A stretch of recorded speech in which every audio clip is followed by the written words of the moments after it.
দেখো আমাদের ratio প্রপোর্শনের practice set 1টা homework দেওয়া ছিল, সেখানে যে যে কোয়েশ্চেন আমাদের বেঁধে গেছে সেগুলো আমরা এখন ডিসকাস করছি। 2 নম্বর কোয়েশ্চেনে কি বলছে, the sum of squares of 3 natural numbers is equal to the product of root. এবার দেখো ন্যাচারাল নাম্বার কারা, ন্যাচারাল নাম্বার আমরা কাদের বলি?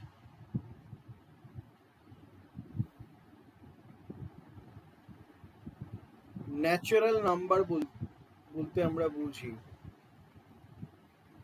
1, 2, 3, 4 এরকম করে চলতে থাকছে, এগুলো হচ্ছে কি ন্যাচারাল নাম্বার। যদি বলে হোল নাম্বার, হোল নাম্বারের ক্ষেত্রে কিন্তু শুধু সামনে একটা জিরো অ্যাড হবে, বাদ বাকি সব সেমই থাকবে। মানে এটা তুমি এইভাবে বুঝতে পারো যে ন্যাচারাল নাম্বার মানে প্রকৃতিতে যেই নাম্বারগুলো আগের থেকে ছিল তাদেরকে আমরা বলছি ন্যাচারাল নাম্বার, 1, 2, 3, 4। হোল নাম্বার কি হবে? আর্যভট্ট জিরো আবিষ্কার করার পরে জিরো আমরা দেখতে পাই, তার আগে জিরো জানতাম না, তার জন্য এটাকে আমরা বলি জিরো যখন থাকছে তখন তাকে আমরা হোল নাম্বার বলছি। তাহলে কি বলছে, sum of the squares of 3 natural numbers is equal to the product of the roots of X square minus Y x plus 450। তাহলে এই যে কোয়াড্রেটিক ইকুয়েশনটা আছে এটা আমি যদি লিখি x square minus Y x plus 450, যে কোনো কোয়াড্রেটিক ইকুয়েশনে দুটো সূত্র আছে। একটা হচ্ছে সাম অফ দ্য রুটস, যেটা আমরা জানি কি মাইনাস অফ বি বাই এ, আর একটা হচ্ছে product of the roots. Product of the roots আমরা কি জানি, সি বাই এ। তাহলে এখানে যদি প্রোডাক্ট অফ দ্য রুটস বলেছে তাহলে প্রোডাক্ট অফ দ্য রুটস কি হয়ে যাবে, প্রোডাক্ট অফ দ্য রুটস হয়ে যাবে সি বাই, এখানে সি কি আছে 450 আর 1 এর এক্স স্কোয়ারের কোফিসিয়েন্ট 1, তাহলে এখানে কি চলে আসলো 450 বাই 1। তাহলে প্রোডাক্ট অফ দ্য রুটস কি, প্রোডাক্ট অফ দ্য রুটস হচ্ছে 450। ঠিক আছে, এই পর্যন্ত আশা করি কোনো ডাউট নেই। এরপরে কি বলছে, and they are in the proportion is 4:5:3। তার মানে তোমার এখানে বলে দিয়েছে যে the sum of the squares of 3 natural numbers is equal to the product of the roots। তাহলে তিনটে ন্যাচারাল নাম্বার আছে যাদের স্কোয়ারস এর sum is equal to the product of the roots. আর সেই ন্যাচারাল নাম্বারগুলো কোন রেশিওতে আছে, সেই ন্যাচারাল নাম্বারগুলো হচ্ছে 4x, 5x আর 3x। তাহলে এর যদি আমি স্কোয়ার করি তাহলে আমার কি হয়ে যাচ্ছে 16x স্কোয়ার, এর স্কোয়ার করলে কি হচ্ছে 25x স্কোয়ার, এটার স্কোয়ার করলে 9x স্কোয়ার। আমাকে বলেছে এদের সাম is equals to the product of the roots which is 450। তাহলে আমি এখান থেকে যদি ক্যালকুলেশন করি 25 আর 9 34, 34 যদি এর সঙ্গে যোগ হয় তাহলে কি হয়ে যাচ্ছে 50x স্কোয়ার ইকুয়ালস টু 450। 0 0 কেটে গেল, 5 দিয়ে 9, তাহলে x এর ভ্যালু কত 3, x এর ভ্যালু আমার 3 বেরিয়ে গেল। তাহলে কি বলছি, the difference between the greatest and smallest number. তাহলে গ্রেটেস্ট নাম্বার কি আছে 5 আর স্মলেস্ট নাম্বার কি আছে 3, এদের দুজনের ভেতরকার ডিফারেন্স কত 2x। তাহলে আমি বলতে পারি 2 × 3 করলে আমার 6 আমার অ্যান্সার। বলো বুঝতে পেরেছো? দেখো এই কোয়েশ্চেনটাতে কি বলছে, if p plus q plus r is to s equal to 20:11, p plus r plus s is to q equals to 23:8, and p plus q plus s is to r is 26:5 হয়, then find q plus r plus s is to p। এটা আমাকে বের করতে হবে। বেশ ঠিক আছে, দেখো এটাকে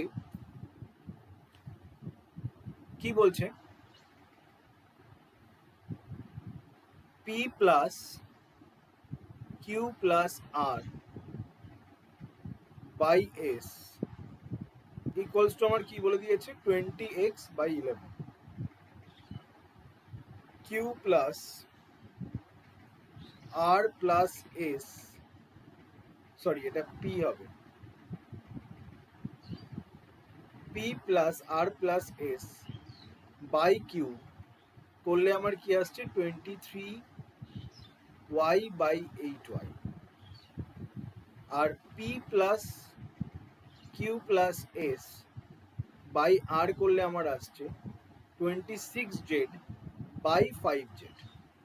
আচ্ছা দেখো, একটা জিনিস কি তুমি বুঝতে পারছো, দুটো ক্ষেত্রেই এই দুটো এন্টিটির যোগফল সবকটাই পি প্লাস কিউ প্লাস আর প্লাস এস,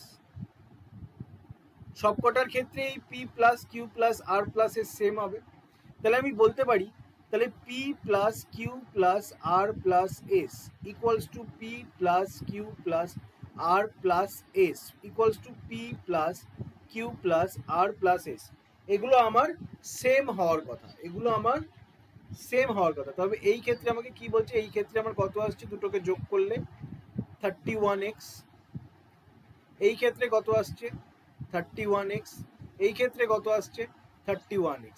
তাহলে 31 31 31 কেটে গেল, তাহলে y z সরি, তাহলে x ইকুয়ালস টু আমি কি বলতে পারি y ইকুয়ালস টু z, মানে তিনটেই সমান। ঠিক আছে, তাহলে এবার আমাকে কি বলেছে, find q plus R plus S by P.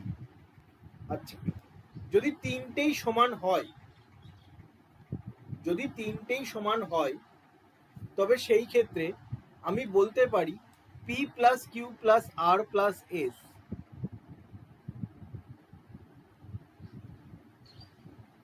এর ভ্যালু কত 31 ইউনিট। আমি এবার সবকটাকে ইউনিটে বলে দিতে পারি, এটা ইউনিট, এটাও ইউনিট, এটাও ইউনিট, এটাও ইউনিট, এটাও ইউনিট, এটাও ইউনিট, সবকটাকে একই এককে নিয়ে আসলাম। ঠিক আছে, তাহলে এর থেকে যদি আমি p plus Q plus s বিয়োগ দিই, যদি এর থেকে আমি যদি এই পার্টটা বিয়োগ দিই তাহলে আমি কি পাবো, আর পাবো। তাহলে আর এর ভ্যালু আমার কত হচ্ছে 5 ইউনিট। যদি এই টোটালটার থেকে আমি যদি এই পি প্লাস আর প্লাস এসটা বিয়োগ দিই, টোটালটার থেকে যদি পি প্লাস আর প্লাস এসটা বিয়োগ দিই তাহলে আমি কি পাচ্ছি, কিউ পাচ্ছি, সেটা কত আসছে 8 ইউনিট। যদি আমি এই টোটালটার থেকে এই পি প্লাস কিউ প্লাস আরটা বিয়োগ দিই, পি প্লাস কিউ প্লাস আরটা যদি আমি বিয়োগ দিই তাহলে আমি কি পাচ্ছি, এখানে আমি এখানে এস পাচ্ছি, এস আমার কত আসছে 11 ইউনিট। ঠিক আছে, তাহলে আমি কি পেয়ে গেলাম, আর কিউ এস পেয়ে গেলাম। তাহলে আমাকে এবার পি বার করতে হবে। তাহলে আর কিউ এস এর ভ্যালু যদি আমি এখানে পুট করে দিই তাহলে আমার কত আসছে 8 5 13, 13 আর 11 24, 13 11 24। তাহলে এই 24টা যদি রাইট হ্যান্ড সাইডে চলে যায় তাহলে পি এর ভ্যালু আমার কত আসছে 7 ইউনিট। এবার আমাকে কি সাজাতে বলেছে, কিউ প্লাস আর প্লাস এস, কিউ প্লাস আর প্লাস এস মিলে আমার কত আসছে 24, আর পি আমার কত বেরোলো 7। তাহলে 24/7 ইজ আওয়ার অ্যান্সার। বোঝা গেছে? দেখো এটা কি বলছে, ₹7700 is divided among 31 students. The ratio of total amount of money received by boys and girls is 4:3. But the ratio of money received by each boy and girl is 5:4. Find the number of boys. কতগুলো boys আছে আমাকে এটা বার করতে হবে। তাহলে আমি এখানে বলতে পারি, আচ্ছা একটা সূত্র তোমরা জানো, ইচ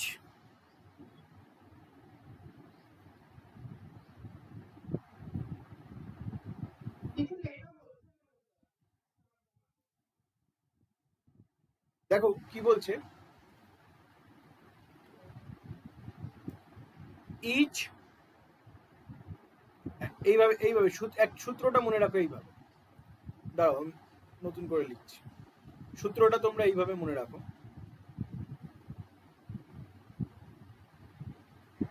পার পার্সন মানি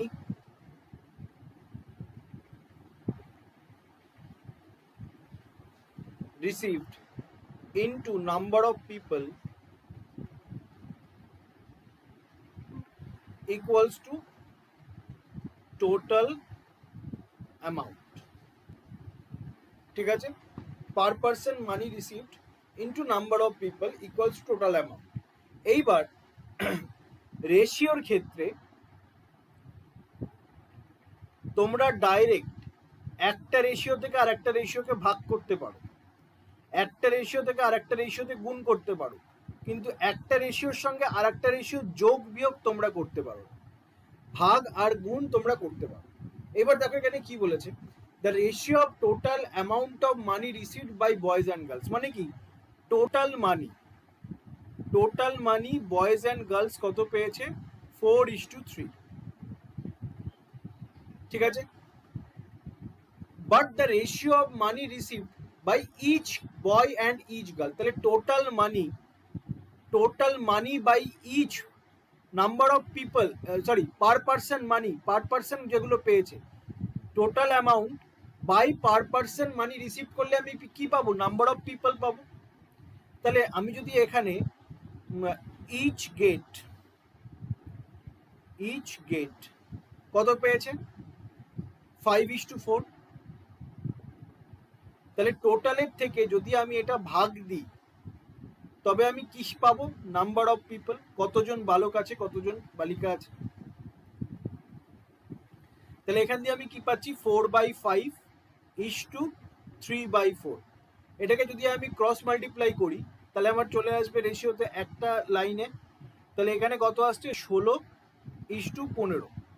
এতগুলো number of boys and girls আছে। এবার আমাকে কি বলেছে, find the number of boys, আমাকে খালি বয়েজ বার করতে বলেছে। টোটাল নাম্বার অফ স্টুডেন্টস আমাকে দিয়ে দেওয়া আছে 31, আর তার ভেতরে বয়েজ আর গার্লসের রেশিও আমি জানি 16 আর 15 31। তাহলে আমি বলতে পারি 31 ইউনিটের ভ্যালু হচ্ছে 31, 1 ইউনিটের ভ্যালু হচ্ছে 1। তাহলে কতগুলো বয়েজ আছে, বয়েজ হচ্ছে তোমার 16 জন, আর গার্লস কতগুলো আছে, 15 জন। তাহলে নাম্বার অফ বয়েজ কত, 60। বলো বুঝতে পেরেছো? এখানে এই কোয়েশ্চেনে প্রপোর্শন কথার অর্থ কি, কোনো কিছু A:B, C:D এরা প্রপোর্শনে আছে, মানে এদের ভেতরে ডবল:2 পড়ছে, সমানুপাতে আছে। তাহলে এটাকে আমরা কি করে ডিনোট করতে পারি, A/B ইকুয়ালস টু C/D, এইভাবে আমরা ডিনোট করতে পারি। তেমনি এই চারটেকেও ডিনোট করতে হবে, 4x - 1 by 5x + 4 equals to 5/8। এখান থেকে তুমি x এর ভ্যালু পেয়ে যাবে, x এর ভ্যালু পেয়ে গেলে তারপরে এগুলো তো বের করা ইজি। ঠিক আছে, মিন প্রপোর্শনাল মানে জানো তো,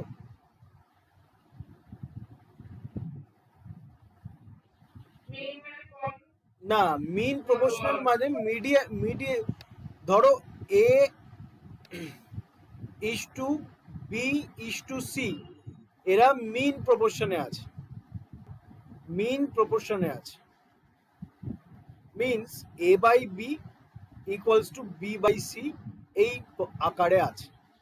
তার মানে এইখানে যে ভ্যালু আসবে x এর মান বসিয়ে, আর এইখানে যে ভ্যালু আসবে x এর মান বসিয়ে, আমি ধরলাম এখানে আসলো অ্যালফা, এখানে আসলো বিটা, এদের ভেতরে মিন প্রপোর্শন ধরলাম গামা। তাহলে কিরকম করে ডিনোট করব, alpha by gamma equals to gamma by beta. বুঝতে পেরেছো? আমরা জানি এই কোয়েশ্চেনে পাস প্লাস ফেল নিয়ে টোটাল অ্যাপিয়ারেন্স হয়। প্রথমে 9x জন পাস করেছিল, 5x ফেল করেছিল, তাহলে অ্যাপিয়ার করেছিল কত, 14x। এবার কি বলেছে, এইবার বলেছে যে যদি আমি লেস অ্যাপিয়ার করি তাহলে লেস ফেল করবে, তাহলে সেক্ষেত্রে আমার পাস ফেলের রেশিও কত দাঁড়াবে, সেক্ষেত্রে আমার পাস ফেলের রেশিও দাঁড়াচ্ছে 3:1। ঠিক আছে, আর এই ক্ষেত্রে তোমার কতজন কম অ্যাপিয়ার করছে, 80 কম অ্যাপিয়ার করছে। 80 কম অ্যাপিয়ার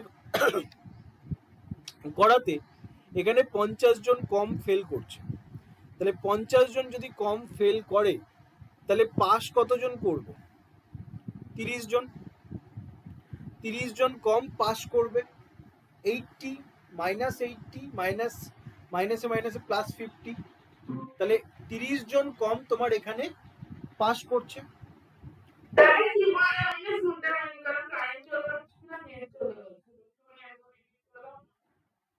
এখানে বলছে যে কোথা থেকে শুনতে পান বলো?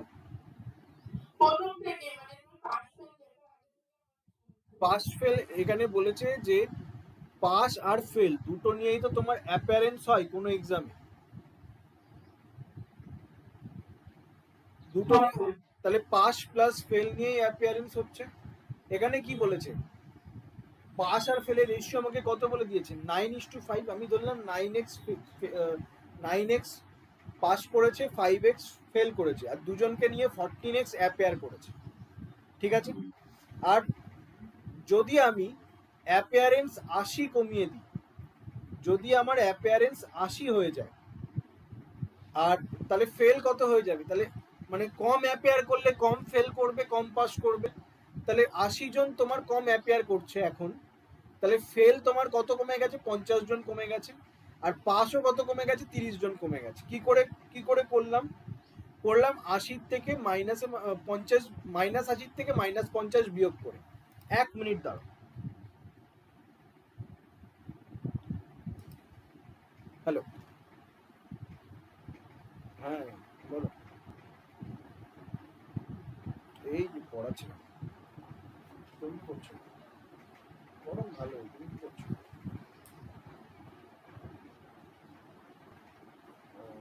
শরীর ঠিক আছে?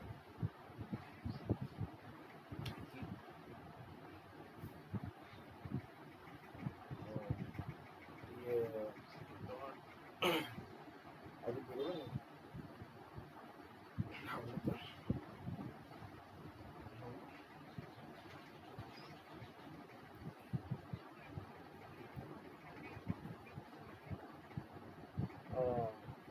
আজ কাজ হয়ে গেল তারপরে?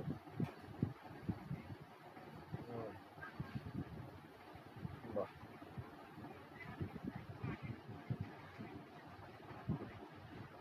আচ্ছা।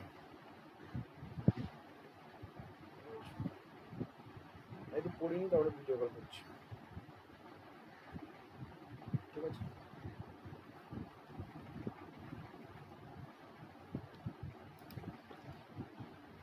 তাহলে ওইখানে কি হয়েছিল? তাহলে যত কম অ্যাপিয়ার করবে তত কম ফেল করবে, তত কম পাস করবে। তাহলে 80 থেকে মাইনাস 80 থেকে মাইনাসে মাইনাসে প্লাস 50 যদি তুমি বিয়োগ করো তাহলে মাইনাস 30 হচ্ছে।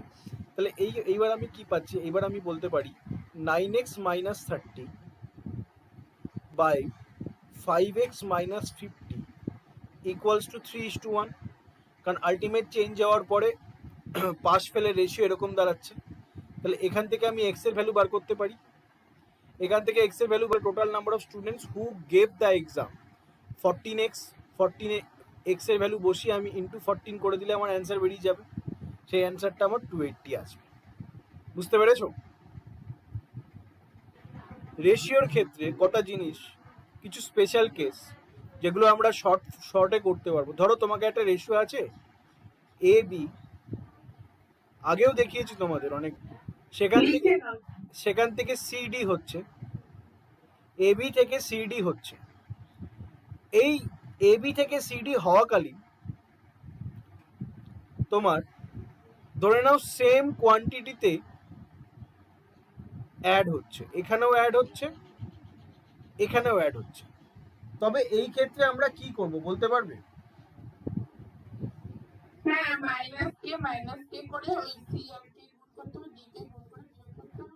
না, অত কিছু না, শর্টে করার নিয়ম হচ্ছে তুমি এই দুটোর ডিফারেন্স নিয়ে নাও। যদি সেম যোগ হয় বা একটা রেশিও থেকে আর একটা রেশিওতে যাওয়ার সময় যদি সেম কোয়ান্টিটি বিয়োগ হয়,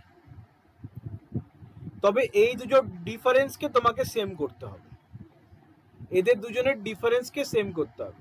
ডিফারেন্স ধরলাম, এদের দুজনের ডিফারেন্স সেম হয়ে আসলো, ধরলাম এম, তখন তুমি এম ইকুইভ্যালেন্ট টু কে করতে পারো। তাহলে এম ইকুইভ্যালেন্ট টু কে, এইটা আমরা করে আমরা 1 ইউনিটের ভ্যালু বের করতে পারি। আর 1 ইউনিটের ভ্যালু বেরিয়ে গেলে বিশ্ব ব্রহ্মাণ্ড আমরা বের করতে পারবো, আমরা আগেও বলেছি। ধরে নাও এখানে এই ক্ষেত্রে তোমার দুটো ডিফারেন্সকে ইকুয়াল করার পরে, দুজনের ডিফারেন্সকে ইকুয়াল করার পরে আমার এখানে এন আসলো, আমি এন ইকুইভ্যালেন্ট টু কে করে তোমার 1 ইউনিটের ভ্যালু আরামসে বের করতে পারো। এখানে মাইনাস আছে বলে তুমি ভেবো না যে এখানে আমি মাইনাস নেব, মাইনাসটা হচ্ছে দিয়েছি কারণ ওখান থেকে কমার সাইন, এটাকে এখানে আমি বলছি যে এর থেকে বেড়ে সি হয়েছে, আমি এখানে বোঝাতে চাইছি এর থেকে কমে সি হয়েছে। এবার কত কমেছে সেটা আমি কে বোঝাতে চাইছি, এখানে সাইনের কোনো গুরুত্ব নেই, আমি সাইনটা দিয়েছি এই কারণেই এটা বোঝাতে যে এর থেকে কমে সি হয়েছে, বি এর থেকে কমে ডি হয়েছে, কত কমেছে, কে কমেছে। তাহলে এম ইকুইভ্যালেন্ট টু কে, তাহলে এম কমেছে দুজনের ডিফারেন্স করে ইকুয়াল করে, তাহলে এম ইকুইভ্যালেন্ট টু কে আর এখানে এন ইকুইভ্যালেন্ট টু কে, এখান থেকে আমরা 1 ইউনিটের ভ্যালু বার করতে পারবো। আর 1 ইউনিটের ভ্যালু পেয়ে গেলে আমরা সবকিছু বার করতে পারবো। এইটা বুঝতে পেরেছো, এই শর্ট ট্রিকটা? দেখো আবার তোমাদের আর একটা জিনিসও বলেছিলাম, যদি একটা রেশিও A:B থাকে, সেখান থেকে আরেকটা রেশিও হচ্ছে C:D। কি করে হচ্ছে, যে অনুপাত, যে ভ্যালুতে কমছে একটা, সেই ভ্যালুতেই আর একটা বাড়ছে, যে ভ্যালুতে কমছে একটা সেই ভ্যালুতেই আর একটা বাড়ছে, ঠিক আছে? এই ক্ষেত্রে তবে কি করবে, এই ক্ষেত্রে ডিফারেন্স নেবে না, এদের দুজনের টোটালকে ইকুইভ্যালেন্ট করবে, এদের দুজনের টোটালকে ইকুইভ্যালেন্ট করবে, টোটালকে ইকুইভ্যালেন্ট করে ধরে নাও তোমার কাছে এখানে এম আসলো, তখন তুমি এম ইকুইভ্যালেন্ট টু পি করে 1 ইউনিটের ভ্যালু আরামসে বের করতে পারো। আর 1 ইউনিটের ভ্যালু পেয়ে গেলে সব কিছু বের করতে পারো। বোঝা গেছে এটা? বুঝতে পেরেছ? যে অনুপাতে কমবে, যে ভ্যালুতে কমবে সেই ভ্যালুতেই বাড়বে একটা। বোঝা গেছে? আর যদি এই দুটোর ভেতরে কোনোটাই ফলো না করে, ধরে নাও একটা আছে H:B, সেখান থেকে C:D হচ্ছে, এখানে কে ভ্যালু বেড়েছে, এখানে পি ভ্যালু কমেছে, বা এরকম হতে পারে দুটোই বেড়েছে কিন্তু আলাদা আলাদা ভ্যালুতে, সেম না, আলাদা আলাদা ভ্যালুতে বেড়েছে। সেই ক্ষেত্রে আমরা এই দুটো মেথড অ্যাপ্লাই করতে পারবো না, সেই ক্ষেত্রে আমরা যেটা করতে পারি কি, সেই ক্ষেত্রে আমরা ক্রস মেথডকে অ্যাপ্লাই করতে পারি। ক্রস মেথডকে অ্যাপ্লাই করতে গেলে কি করতে হবে, প্রথমে AB লিখে দিলাম, তারপরে CD লিখে দিলাম, এইবার একটা দাগ কাটলাম, দাগ কেটে যত বাড়বে, যদি এখানে বাড়ে তাহলে এখানে মাইনাস কে লিখবো, যদি এখানে কমে তবে এখানে প্লাস পি লিখব। এইবার ক্রস মাল্টিপ্লাই করব, ক্রস মাল্টিপ্লাই করব, এখানে ক্রস মাল্টিপ্লাই করব ওপরের দিকে, আর এইটার সঙ্গে ক্রস মাল্টিপ্লাই করব ওপরের দিকে, ঠিক আছে? আর এই ক্ষেত্রে তোমার এইটা করব নিচের দিকে, এই দিকে, আর এইটা করব এই দিকে। ক্রস মাল্টিপ্লাই করলাম, ক্রস মাল্টিপ্লাই করার পরে ধরে নাও এই এই এই দুটোর ভেতরে ডিফারেন্স করব, এই দুটোর ভেতরে ডিফারেন্স করব, ডিফারেন্স করে এই দুটো ডিফারেন্সকে ইকুইভ্যালেন্ট করব, ডিফারেন্স করে এদের দুজনকে আমি কি করব, সমান করব, সমান করলে আমার 1 ইউনিটের ভ্যালু বেরিয়ে যাবে। বলো বুঝতে পেরেছো?